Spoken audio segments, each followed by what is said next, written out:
This is Olena. And I'm Isaac. We're moving to Hawaii! But first, we're driving from New York City to Seattle with Smiley, our 9-year-old rescue pitty, in our Tesla Model 3, equipped for camping. And we are funding this trip with our Etsy store. Meaning we are bringing around 50,000 earrings. And 500 envelopes. And our label printer. On this 11-day cross-country road trip. Subscribe to the Travel Bug Bite today!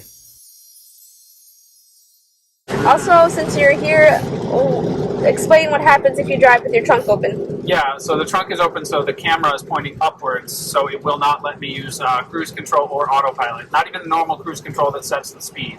You have to keep your foot on the gas, which is annoying because when you take your foot off the gas, the regenerative braking really kicks in. You're over 50. Yeah. Slow down. Oh yeah. So anyway, really praying that we can make it the next 8 miles on the next 11 miles of charge. This is the kind of thing that people always joke about, like when they're like, "I wouldn't get a Tesla because what if you're not near a charger?" But it's like, what if you're running out of gas and you're not near a gas station? Like and it does tell you. Well, because you can siphon gas then. This is a really unique situation. This doesn't happen with Teslas. And the only reason is because we have the open trunk. We have, it's cold and stuff, because before it was saying we had plenty. Various factors go into whether or not you'll suffer any kind of range loss. Right now, we have 286 watt hours per mile, which means we'll get about 3 miles out of every watt hour, and there are 55 in the car. So that's like, 170 we could drive the whole tank, whole battery.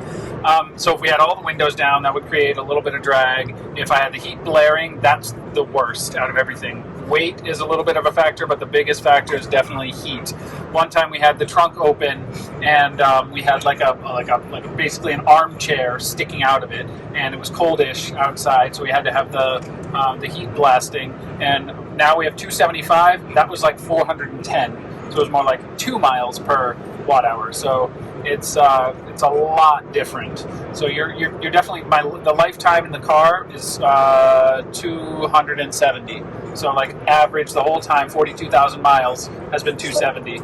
So it makes a big difference if you have heat. AC doesn't really do anything, but heat does. And how does that compare to having the roof bag on our car? The roof bag brought us up to about 330, so it's about 50 watt hours less. So, it's a little bit of a loss, maybe like 20%-ish. So you have to charge more often if you have stuff on the car or in the car or whatever. But we also had like 1,000 pounds of earrings in the car, so that might have been it. So who knows if it was the actual roof bag that was the problem. But, so it is possible to drive with the trunk open? Yes, you can. It beeps at you for like, I don't know, a minute or two and says, trunk's open, and you can't use autopilot or cruise control while the trunk is open. Does that also make the battery life worse, since that when it's automatic it's a little better? It's a little more efficient with speeding up and slowing down. Definitely the regenerative braking and stuff is better, so that has a little bit of a factor, but not as huge as the heat and just the drag from having the trunk open. Oh yeah, it was an interesting experience that we will hopefully not be repeating. Yeah, getting all the way down to 0. For more awesome Tesla stuff, subscribe to the Travel Bug Bite.